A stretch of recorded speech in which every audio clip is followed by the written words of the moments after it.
What if I told you that the most dangerous species in the galaxy wasn't the one with the biggest claws, the sharpest teeth, or the most advanced weapons? What if the most terrifying creatures in the universe were the ones who spent centuries convincing everyone they were harmless? Picture this.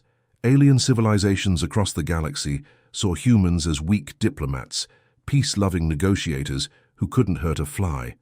They laughed at our small military fleets and called us the mediators of space. But here's the thing about humans that nobody understood. We weren't peaceful because we were weak. We were peaceful because we knew exactly what we were capable of. And when an unstoppable alien force decided to test our limits, when they unleashed pure hell on innocent human colonies, they got exactly what they asked for. They wanted to see what humans do when we stop playing nice. They wanted war, and humanity's response. Finally, a reason to get really nasty. Today we're diving into a story that will change how you think about human nature forever.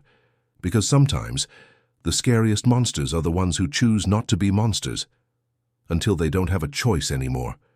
So buckle up, because you're about to discover why the galaxy learned to fear the species they once called harmless. For over 300 years, humans had been the galaxy's favorite problem solvers. When the Zephyrian Empire and the Crystalline Collective couldn't agree on trade routes, who did they call? Humans. When the warrior clans of Vortax needed someone to negotiate peace treaties, who stepped in? Humans. We were the diplomats, the mediators, the species everyone trusted to find the middle ground.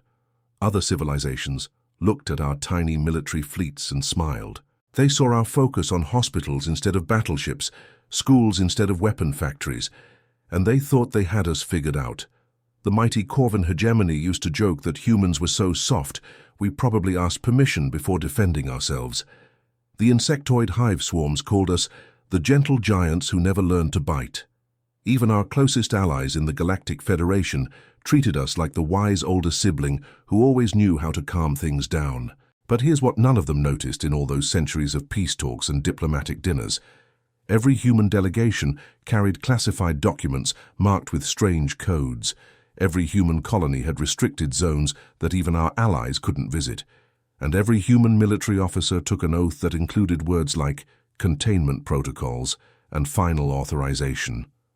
We smiled. We negotiated. We helped everyone get along.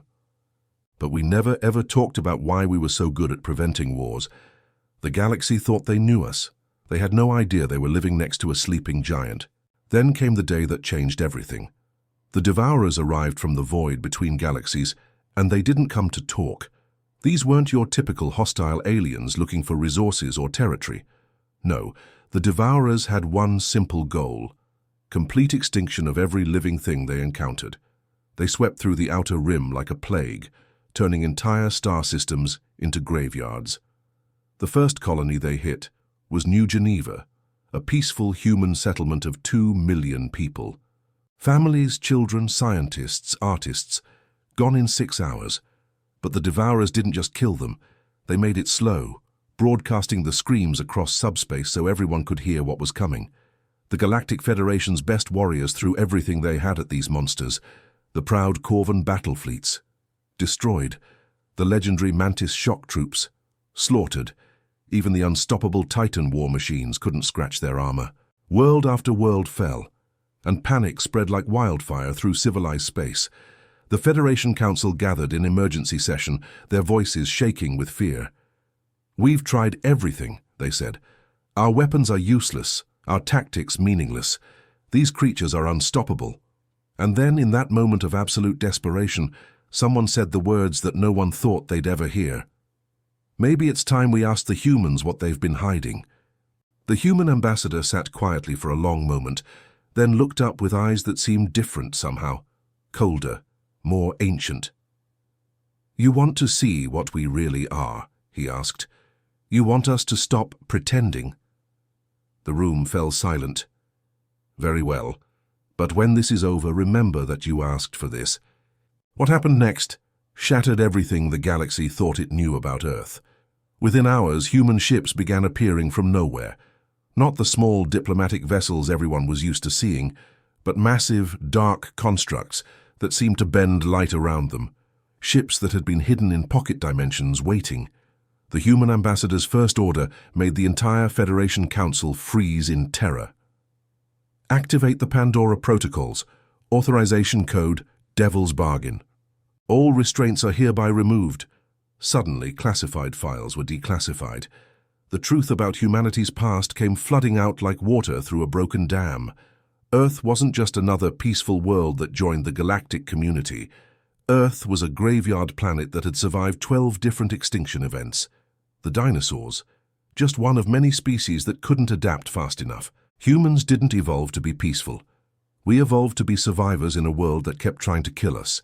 Every plague, every ice age, every asteroid impact, every supervolcano eruption made us stronger, smarter, more dangerous. We learned to kill efficiently, because on Earth, if you weren't the predator, you were dinner. The other species gasped as they saw our real history. We had fought wars that would make the Corvan battle hymns sound like lullabies. We had created weapons that could crack continents and unleash diseases that could sterilize planets. But here's the twist that broke their minds. We stopped. Not because we couldn't fight anymore, but because we got too good at it. We scared ourselves so badly that we created the peace accords, buried our weapons, and swore never to let that monster out again. Until now. The transformation was terrifying to watch. Human colonies that had been building schools started assembling weapon factories. Civilian transports became troop carriers overnight. Scientists who had been working on medical research suddenly remembered formulas for things the galaxy had never seen before. The first Devourer fleet to encounter the unleashed humans didn't know what hit them. Human tactics weren't like anything in the galactic military handbooks. While other species fought with honor codes and battle formations, humans fought like the apex predators they had always been. They used the Devourer's own strengths against them. When the monsters tried to broadcast fear through their victims' screams, humans jammed the signals and broadcast something else instead. Human war songs that made the Devourers retreat in confusion. When the enemy tried to overwhelm them with numbers, humans introduced them to something called scorched earth tactics. If they couldn't save a world, they'd make sure the Devourers got nothing from it. But the real shock came when humanity unveiled their strategic weapons. Tools so terrible that even the warlike Corvans begged them to stop. Planet crackers that could split worlds in half. Quantum viruses that could delete matter from existence. Temporal bombs that could erase entire fleets from the timeline itself. The Devourers, who had never known fear, started running. For the first time in their species' history, they encountered something more ruthless, more adaptive, more absolutely terrifying than they were.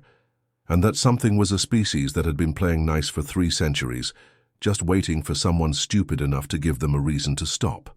When the smoke cleared and the last Devourer ship was nothing but space dust, the galaxy found itself in a very different place. The species that had once called humans too soft for real war now whispered our name with the same reverence they once reserved for natural disasters. The Corvan Empire, those proud warriors who had laughed at our small fleets, formally requested permission to study human military tactics. The insectoid hive swarms, who had called us gentle giants, now sent tribute fleets to ensure they stayed on our good side.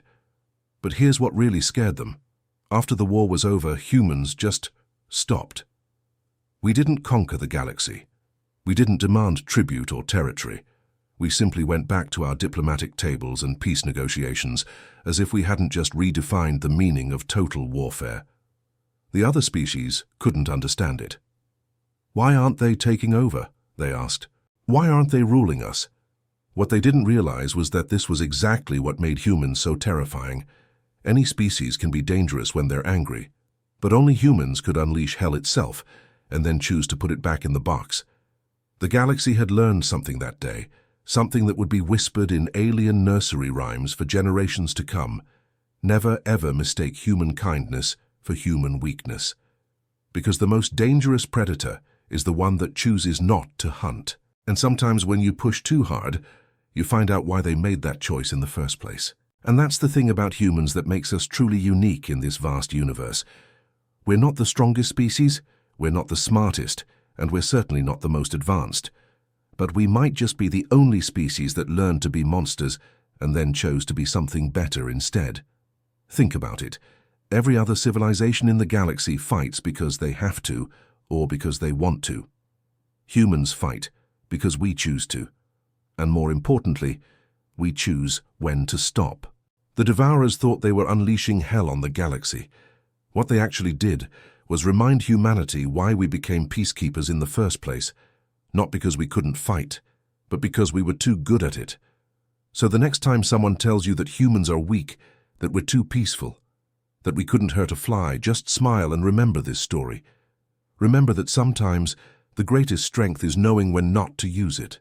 And sometimes the scariest thing you can say to your enemies isn't a threat, it's a simple phrase.